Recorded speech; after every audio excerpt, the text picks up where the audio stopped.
අයිබෝන් රටම බලාන හිටපු අලුත් අයවැයෙන් වාහන බද්ධ මොකක්ද කියලා අපි කතා කරමු. ඊයේ පෙරේද මේ ආරංචිය ගිය නිසා ජපානයේ වෙළඳපොලේ පොඩ්ඩක් වැඩි වෙලා තිබුණා මේ වාහන මිල ගණන්. ඉතින් රජය මගින් පළවෙනි වාර්තාව ඉදිරිපත් කරුවා මේ රජය විසින් සාධන ලද අයවැයක් ඔවුන්ගේ මේ ප්‍රතිපත්තිත් එක්ක. ඉතින් ඒක තමයි පළවෙනි අයවැය මේ ඊයේ ඉදිරිපත් කරුවේ 7 වෙනිදා නොවැම්බර්. ඉතින් අයවැය මම හිතන්නේ වාහන සඳහා කිසිම වෙනසකට භාජනය කෙරුවේ නැහැ. ජනාධිපතිතුමා පොරොන්දු පරිදි වාහනවල බඩු ගොඩක් ගන්න. ඒ නිසා මේ ආයේ බඩු වැඩි කළ නොකළ යුතුයි කියන මතයේ ඉඳලා එතුමා ඒ දේම ඉස්ස කෙරුවා. ඒ වුණාට එකම දෙයක් තිබුණා අපි වාහන ආනයනකරුවෝ සංගමේ යෝජනා ලබා දුන්නා.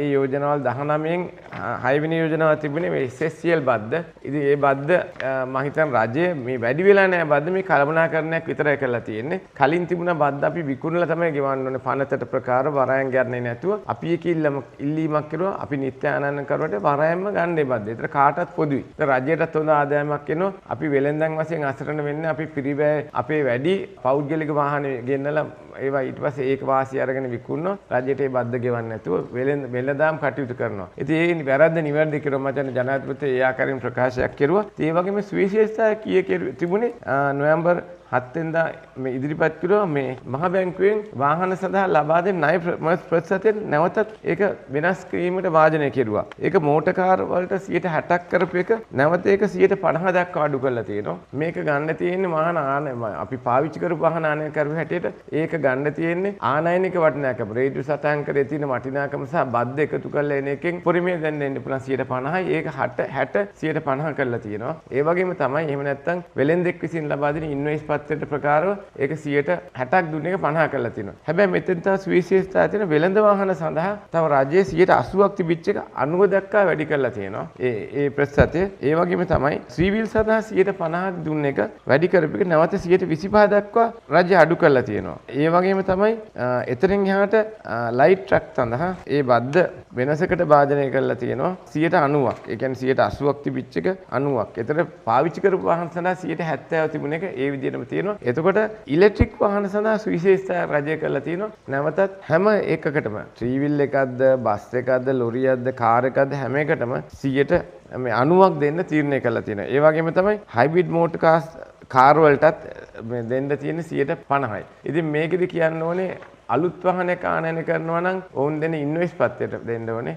පාවිච්චි කරපු වාහනයක් ආනයනය කරනවා නම් රේඩියෝ සාකච්ඡාකරේ හෝ ඉන්වොයිස් පත්‍රයට පාවිච්චි කරන වාහනයක් නම් රටේ පිළිගත් වටිනාකම් ලබා දෙන කෙනකින් තමයි වටිනාකම ගන්න ඕනේ. ඒ වගේම අපි කියන්න ඕන රජයේ මේ ගත්ත තීන්දුව හොඳයි. විටින් විට බදු වෙනස් කරන්නේ නැතුව මම හිතන්නේ ඒ වගේම තව තියෙනවා මේ ජනවාරි 31 ගිය මේ අවුරුද්දේ වාහන ආනයන ප්‍රකෘතිකරන්න නිකුත් කරපු ගැසට් පත්‍රයේ අඩුපාඩු ඒක තමයි අපි මේ යෝජනාවල් 19ක් ලබා දුන්නේ. මම හිතන්නේ රජය හොඳ සැලකිල්ලකට භාජනය කරලා අයවැයට පසු යම්කිසි වෙලාවක මේ තියෙන ගැසට් වල වැරදි ඒවා විවිධ ආකාරයෙන් ඒ අදාළ දෙපාර්තමේන්තුමාගෙන් අලුත් කරයි කියලා අපි හිතනවා. මොකද ඒක බදු වැඩිම නෙමෙයි. ඒක විවිධ නියමයන් වල වැරදි හිතෙනවා. උදාහරණයක් දැන් මේ ජනවාරි 31 ගැසට් එකේ තියෙනවා මොනවා හරි අඩුපාඩුවක් වුණොත් එම වාහන ප්‍රතිඅපනයන කිරීම සඳහා පමණයි කළ යුත්තේ කියලා. ඒක අපි ඉල්ලීමක් කෙරුවා රජයෙන්. ඒක එහෙම නෙමෙයි වෙන්න ඕනේ. පොඩි වැරදි වෙන්න පුළුවන්.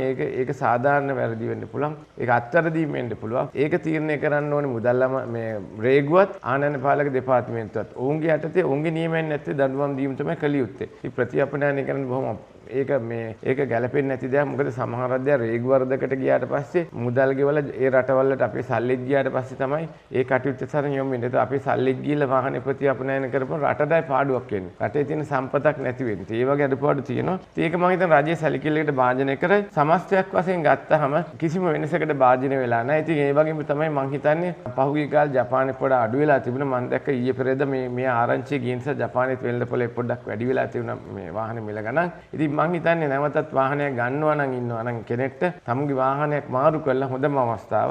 මොකද හේතුව මේ තියෙන වෙළඳපොලේ තියෙන මිල ඉතාලම දැන් මොකද අර අනිසි මිලක් තිබිච්ච එක සාධාරණ තැනකට වෙවිලා දැන් තමයි නිසි මිලකට වාහන ඒ මිල ගණන් බදුත් එක්ක රටේ වෙළඳපොලේ සහ ලබා ගැනීමේ හැකියාව මත තියෙනවා. ඒ නිසා වාහනයක් ගන්නවා නම් මේක තමයි හොඳම අවස්ථාව. දැන් ආයේ සාමාන්‍ය තත්ත්වයට මේ අනිසි වෙළඳපොලෙන් මිදිලා සාමාන්‍ය තත්ත්වයට වෙළඳපොල ඇවිල්ලා මෙතෙක් පැවතුණු විදිහක් තමයි අපි වාහනයක් සේල් එකකට ගිහිල්ලා ගත්තේ සේල් එකේ අයිතිකාරයා විසින් SSCL බද්ද 2.5ක් ගෙවන්න සිදු වෙනවා. නමුත් සමහර අය වාහන මිල වැඩි නිසා පර්සනල් ඉම්පෝර්ට් කරගන්න උත්සාහ කරනවා. මෙහෙම වාහනයක් පෞද්ගලික තමන්ගේ නමටම LC එකක් ඕපන් කරලා ආනයනය කරද්දි මේ SSCL 2.5 බද්ද අපි ගෙවන්නේ නැහැ. සාමාන්‍යයෙන් ලක්ෂ 100ක වගේ උදාහරණයකට වැගන්නාර එකකට වගේ ආසන්න නැත්තම් ඩයිහස්ලු ටාෆ් G වගේ වාහනයක ලක්ෂ 2ක් ලක්ෂ 3ක් වගේ අතර මුදලක් අපි ඉතිරි කරගත්තා. නමුත් දැන් වෙද්දි මේ මුදල ඉතිරි කරගන්න වෙන්නේ නැහැ. වාහන ආනයනය කරද්දිම වරායේදී මේ 2.5 අපිට ගෙවන්න සිදු වෙනවා. ඉතින් මේක ඇත්තටම වාහන ලොකු ලොකුට විකුණන ගොඩ ගහගෙන ඉන්න සේල් වල අයට ගොඩක් හොඳයි. මොකද සේල් වල අයටත් මේ බද්ද ගෙවන්න වෙනවා. පර්සනල් ඉම්පෝර්ට් කරගත්තොත් ඒ තනි පුද්ගලයාටත් මේක ගෙවන්න වෙනවා. වාහන මිල ගැන කතා කරද්දී හොඳම උදාහරණයක් තමයි මේ Honda Vezel කියන්නේ. Honda Vezel කියන්නේ අලුත් වාහන ආනයනය කරන්න පටන් ගත්තට පස්සේ SUV වාහනයක් විදිහට ලංකාවේ ප්‍රසිද්ධම වුණ වාහන. හැමෝම ගන්න උත්සාහ කරපු හැමෝම ගත්ත වාහනයක්. ඉතින් පෙබරවාරි මුලම තමයි වාහන ආනයනය අවුරුදු 5කට විතර පස්සේ නැවත ආරම්භ කරේ. ඉතින් මෙතනදී මෙහෙම ආරම්භ කරාට පස්සේ මාසයක් විතර යද්දි මාර්තු මාසෙ විතර වෙද්දි මේ Honda Vezel Z Plus කියන මේ Z grade එකේ හොඳ වාහනයක් ලක්ෂ 235 ලක්ෂ 245 වගේ ආසන්න මුදලකට විකුණුණා. මේ කාලේ වාහන සඳහා හොඳ ඉල්ලුමක් තිබ්බා. හැබැයි පස්සේ යන්න සල්ලි තියෙන මිනිස්සු ඔක්කොම වාහන අරගෙන ඉවර වෙද්දි ගොඩක් වාහන විකුණුනේ නැහැ. සැප්තැම්බර් ඔක්තෝබර් මාසවල වාහන ඉල්ලුම සාපේක්ෂව ගොඩක් අඩු වුණා පසුගිය මාසත් එක්ක බලද්දි. විශේෂම එකට හේතුව තමයි නොවැම්බර් 7 අයවැය කියවෙන්න තිබ්බා. එතනදී වාහන බදු අඩු කරයි කියලා සමාජයේ කතාවක් තිබ්බ නිසා ගොඩක් දෙනා ඉවසගෙන හිටියා අයවැයෙන් පස්සේ වාහනයක් ගන්න. නමුත් අයවැයෙන් පස්සේ කිසිදු ආකාරයක බදු වෙනස් කිරීමක් සිදු වුණේ නැහැ. නමුත් මම අර කලින් කතා කරා වගේ SSCL බද්ද වාහන ආනයනය කරද්දි එහෙම නැත්නම් වාහන නිෂ්පාදනය කරද්දිම ලංකාවේදී එහෙම අපි කියන්නේ එකලස් කරන වාහනක් තියෙනවනේ ඉන්දියාවෙන් වගේ පාර්ට්ස් ගියලා නැත්නම් චීනෙන් ගෙනල්ලා මේ වගේ ඒවා එකලස් කරද්දි නිෂ්පාදනය කරද්දි නැත්නම් වාහන ආනයනය කරද්දිම SSCL බද්ද 2.5ක් රජයට ගෙවන්න ඕන. ඉතින් මේකත් එක්ක පර්සනල් ඉම්පෝර්ට් කරන වාහන වලට මේක වදිනවා. ඉතින් දැන් නොවැම්බර් මුල මේ වගේ වාහන තවත් පොඩ්ඩක් ඒ කියන්නේ ලක්ෂ 5ක් 6 7 8කින් විතර වැඩි වෙලා තිබෙනවා. මේ වෙන මුකුත්ම නෙවෙයි. මේකට මේ අලුත් අයවැය අර SSCL බද්ද ගන්න ආකාරය වෙනස් කිරීම ලොකුවටම බලපාන්නේ නැහැ. ඊට වඩා බලපාන්නේ අර මාස දෙකක් තුනක් තිස්සේ මිනිස්සු ඉවසගෙන හිටියා ගන්නෙ නැතුව. මේ ඉවසගෙන ඉන්න පුද්ගලයෝ දැන් වෙද්දි වාහන මුලින්ම ගන්න උත්සාහ කරනවා ඉල්ලුම වැඩි වෙන්න කලින්. නමුත් මේක තව ඉස්සරහට යන්න වාහන ඉල්ලුම අඩු වෙනවා. අලුත් වාහන ලංකාවේ වැඩි වෙනවා. ඉතින් මෙහෙම වෙද්දි පරණ වෙළඳ පොලේ ගිනි ගණන් වලට විකිච්ච වාහන වලටත් ලොකු ඉල්ලුමක් නැති වෙනවා. ඉතින් එතකොට මීට වඩා අනිවාර්යයෙන්ම තවත් ලක්ෂ කිහිපයක් අඩු මිලට ගන්න පුළුවන්. පර්මිට් දෙන්නේ නැහැ. පර්මිට් කාටවත් දෙන්නේ නැහැ. පර්මිට් සංස්කෘතිය අපේ රටේ නතර වෙන්න ඕන. දැනට නිකුත් කර පර්මිට් 20000ක් විතර දෙන එළියේ අපි ඒක අධ්‍යයනය කරමින් කියන මොකද්ද කරන්න කියලා.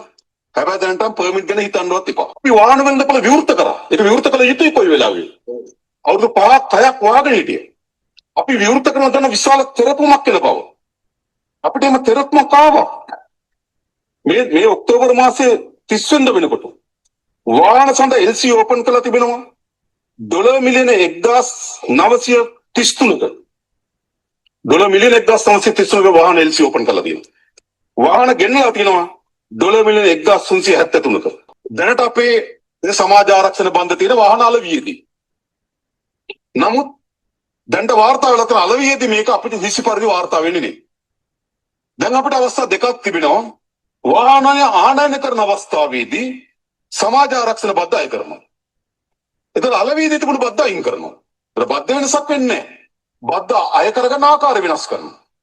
සමහර ඒවා තියෙන දේශීය නිෂ්පාදනය කරන අලෙවි කරනවා. ඒක නිෂ්පාදනය කරන අවස්ථාවේදී සමාජ ආරක්ෂණ බද්ද අය කරනවා. එතන මම හිතනවා අලුත් කිසිදු බදු වැඩිවීමක් හෝ බලපෑමක් සිද්ධ වෙන්නේ නැහැ. හැබැයි සමාජ ආරක්ෂණ බද්ද නොගවා ඉඳීමේ පැහැරීමට අවස්ථාවක් තිබුණා නම් ඒ අවස්ථාව මග ඇරෙනවා. ඔච්චරයි. කමක් නැහැ. ඕරුන්ට වැට බැඳීමක්. එකගයිනේ. හර්ෂ. හා කිව්වා. ඒකට හා කිව්වා.